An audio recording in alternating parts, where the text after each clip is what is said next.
Jerry! Parang yung nung nakaraang press ko natin, ang dami niyong na-share tungkol sa pag-update sa buhay niyo, bilang nanay. Pero parang mula na nang gano'n, ang dami na rin nangyari. Kumbaga may mga nawala lang sa buhay natin, gano'n. Kumusta naman yun? Yung may update niyo sa akin. Mabigat. Ayun, wala pa rin sila. Pero yeah, mabigat. Siguro, safe to say na nung nangyari yun, honestly, ang laking bagay na before all of these changes happened, before all the loss na na-encounter ng bawat isa na nandito, nagkabalikan kami grupo. Kasi we were there for each other. And ang laking boost ng ano yun ng moral yun para sa amin. And so kahit, and yun siguro yung nagpapalalim nung samahan namin. Kasi pwede namang sa fun times, di ba? Magkakasama tayo, ganyan. Pero siguro mas na-prove namin sa isa't isa na talagang what we have is more than what you guys see on stage. And that says a lot because we already see amazing, beautiful things on stage. Pero yun, yung bond na mas lalong lumalim yun because of the shared losses and everything else. I think it kept us mas tighter. Parang nagkaroon kami ng ako personally, parang nagkaroon ng support group, some sort. Lalo sa akin kasi nung first show, thinking yung time na nagkasakit yung mom ko. Second show, yung wala lang niya. No?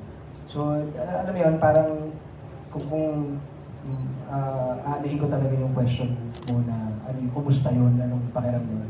Mabigat dahil major life losses siya sa amin. Sunod-sunod sa amin, sa totoo lang, sa Nyoy, myself, si Ice, si Truth din, di ba parang it's ibang hamon ng buhay yung binigay sa amin. Pero masasabi ko rin na napakaswerte namin dahil bukod sa magkakasama kami, mga musikero kami, na meron kami music din na nasasandalan, yung mayakap sa amin sa panahon na malungkot o mabigat. So, I think yun din yung nagpa-special nitong show dahil hindi na lang to parang like, okay, show kami, tapos let's glam up tayo, let's perform, kasi hindi na siya gano'n parang it's, na to, yung pagsasama namin sa stage, parang bahay na namin yung stage, tapos magkakasama kami pamilya dun sa tahanan na yun. So, yeah, it's weird to be honest to talk about this and answer your question na ganito, but magkakasama kami. Yun ang importante sa akin. Well, kung di pa obvious, no? We're very good friends. Dito sa entablado na to, yung music na narinig niya, performance, yun na yung trabaho. Trabaho na yun. Pero yung core nun is us being together. We were definitely necessary to each other noong mga panahon na yun yan, may mga pagsubok. Hindi maiwasan, pero we're definitely thankful na noong mga pagkakataon na ganun ang nangyari, we had each other. Hindi ko sasabihin na dahil doon, mas lalo pang lumakas or tumibay yung pagiging magkaibigan namin because matibay na siya Doon lang napatunayan. Napatunayan talaga that we're actually isang bituka naming lahat. We were there for each other. And you know, we definitely were stronger because of it. Kung hindi pa obvious, no? Ako na magsasabi, mahal na mahal namin ang isa't isa. And we're very fortunate that magkakasama kami dito sa trabaho na to, sa mga pagsubok, at sa mga darating pa. Thank you. Nandun sa mga mother, di ba? Noon, nagkukwento ka na rin kayo tungkol sa mga anak ninyo, di ba? Nakaraang press na natin. Kumusta naman yung mga bagong, kumbaga, pagka-compare notes nyo kung paano pag-panakay ng mga anak? Ako,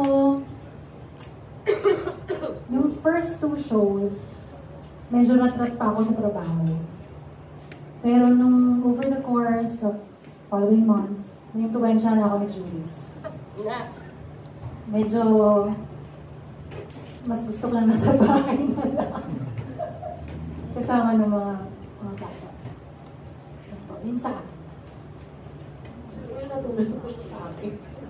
Kasi ko trabaho. Hindi naman. Take it slow. Basta, ano. No, hindi naman. I think it's a very good decision, no, for a mother. Kasi you don't need to choose. But that's for me, you don't need to choose.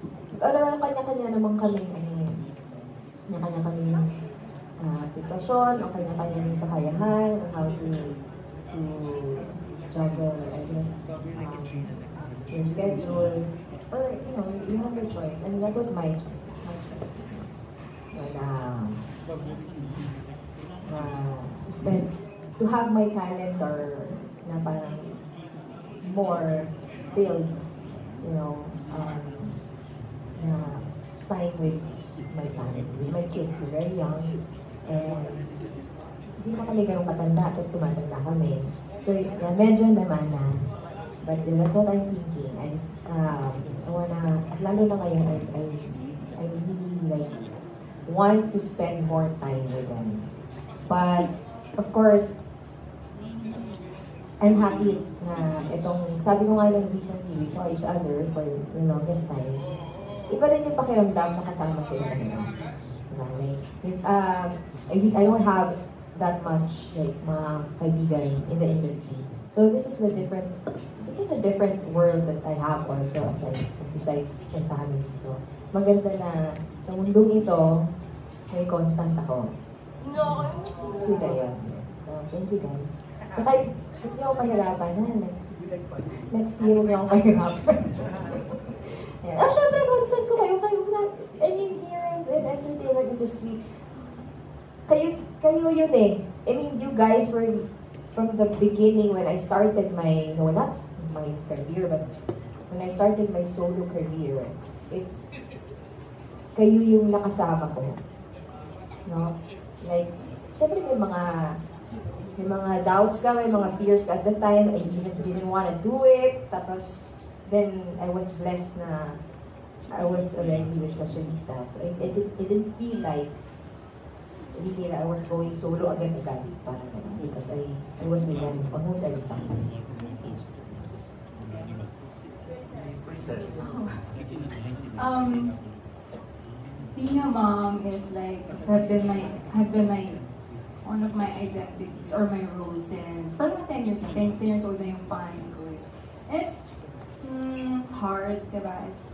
It's hard, it's challenging. Ako, minsan iniisip ko, paano ko parang si Liza lang.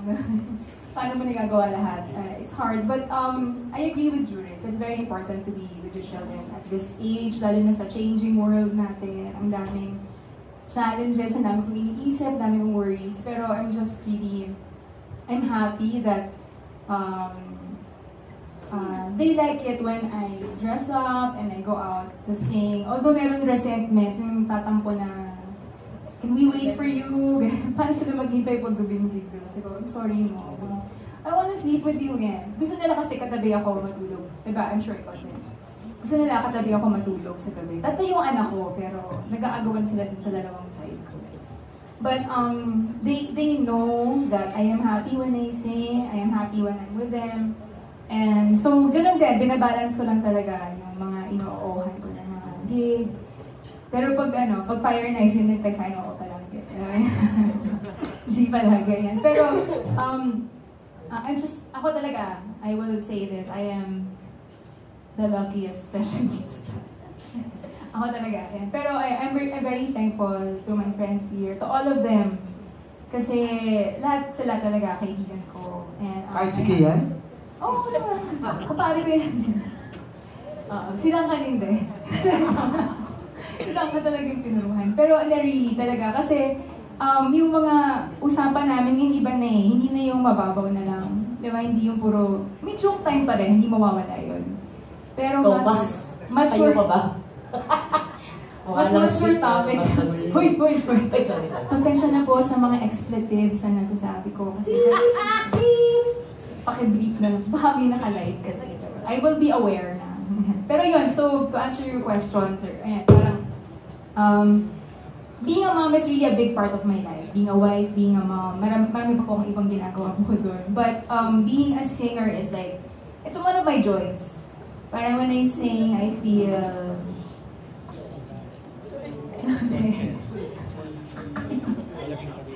I feel at peace.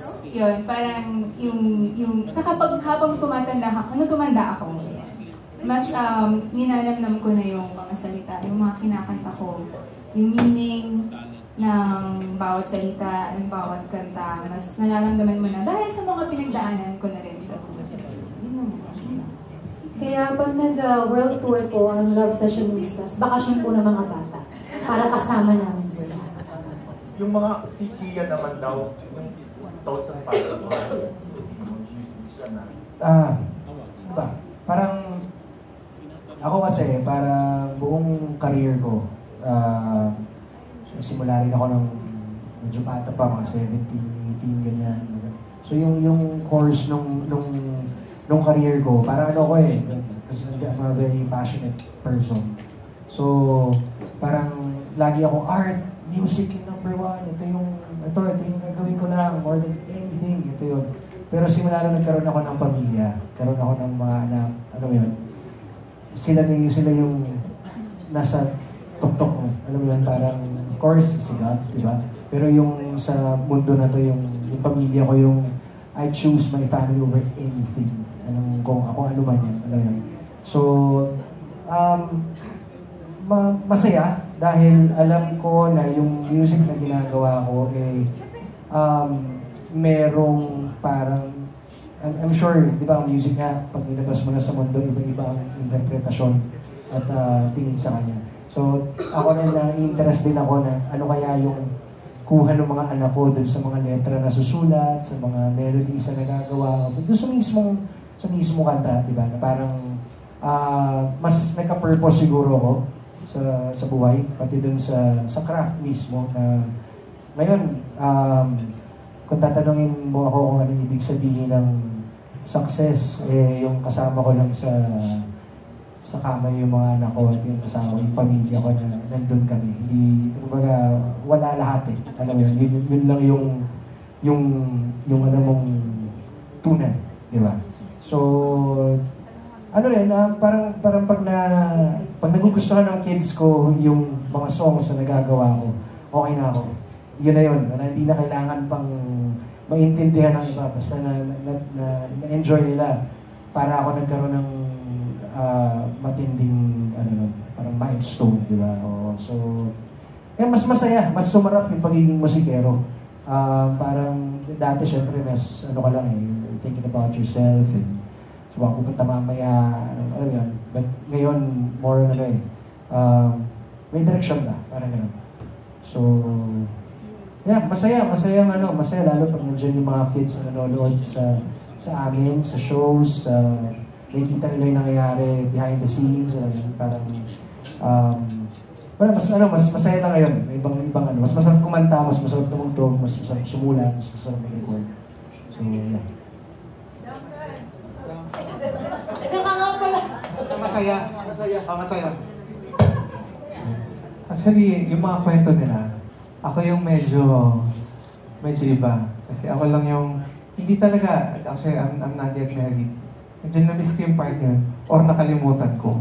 Hindi ko alam. Kasi may part ng buhay ko na nandito, tapos nung nasa US ako, akala ko doon ako, then umuwi ako ulit. So medyo nagkaroon ako ng crisis. Pero, I spent like 80-90% of my time with family. Kasi yung sister ko nasa ibang bansa, brother ko nandun, pero I always look for them. And kung may pinaka-closest sa akin ngayon is my daughter. So, yung daughter ko, sinasabi niya, ang favorite niyang sessionista si Juris. Hindi ako. So, yun. Nagugulat ako sa nga, sige na, okay lang, anak na naman ko siya. Paano nang bawian to? So, yeah, and speaking of music, syempre yung music, yun yung constant companion ko everywhere I go. Kaya, medyo maraming music, maraming kanta na feel ko talaga. Kasi, through good and bad times, yung music nandyan yan sa akin. Parang sumbungan ko yan minsan. So, yun. Yun. Tsaka isa pa pala. Ano pa ikaw yung tatanong? Ito na. Nung sa Sessionistas kasi, kaya nagpapasalamat ako. Kasi nung nabuo yung concert, tinanggal kasi ako sa Sessionistas. Kaya pagpasok ko, sabi ko, talaga? Gusto niyo pa ako? Kaya thankful ako na, guys. Salamat sa... Actually, sarap nga na may show tayo ulit kasi nakikita namin ulit si Duncan at si Juris. Sila po yung mga unicorn ng grupo. Sila ito po si Juris, para makita mo, pupuntahan mo yan. Noong una okay lang kasi nandito lang sa Metro. Nandito lang sa dati Eastwood. Hanggang ngayon napakalayo na. Kailangan na namin talagang mag-excursion para mapunta sa kanya. At si Juris alam natin kung saan pupuntahan. Eh si Duncan, hindi talaga namin alam kung saan siya hahanapin. Para po siyang kabuti, bigla na lang ulilitaw. Mag-motor kasi kayo. Yung motor kasi medyo masansan naman. Sa motor ka nakatira? Motor ng tubig. Last question ko na lang. Parang ang sarap yung panoorin, parang ang gaan-gaan lang, lalo na sa mabigat yung mga nangyayari sa atin ngayon. Kumbaga, mga nakikita natin, mga nababalitaan natin. So, mapapagaan din ba talaga ang mga manonood? So, sobrang gaan, baka lumutang na po sila. And siguro, I think, hindi lang because of the show, but I think because lahat tayo, aminado tayo that we are all going through the same things as Filipinos. There's this, para tayo paano masabi mo, may insan kapag alam mo hindi ka nag-iisang dumaranas ng mga paghihirap ngayon. Lahat tayo may shared na galit. Lahat tayo ay, sasabi ko, may shared na pagtatanong sa mga nangyayari. And siguro, even if we don't speak much about politics, just the fact that we are all on the same boat, na nasa ganun tayo, that feels good already. Because alam mo hindi ka nag-iisa. At alam mo, bukod sa'yo, marami pang kagaya mo na also do the same thing. May mga ganun din pagtatanong. I think, add ko lang, ganun ka-powerful yung music, di ba? Na sa 3 oras na nandun magkakasama sa show, makakalimutan natin lahat ng problema natin. Makakalimutan natin lahat ng worldly things, di ba? Alam yun? So, hindi lang yung audience, pero kami rin. Dahil iba yung enerhiya na binibigay pag nandun eh. So, nawawala na rin kami na euphoria na sa amin, di ba? So, I think yung energy, yung positive energy na nanggagaling dun sa show, Love Sessionistas, title pa lang, may pagmamahal na. Di ba? So, alam mo yun, parang ano lang yun eh. Hindi mo mandadaya yun. Hindi mo pepeke yun or ano yun, yung energy na yun sa show namin. So, yeah, I think yun yung magandang abangan at i-look forward nila dahil sigurado kami paglabas yun nung concert, good vibes kayo. Masarap siya sa puso. We can't promise what, kung ano yung magagawa nitong show na to para sa inyo. Kasi, promise na tayo. hindi, wag ka mo na makialam. Okay lang?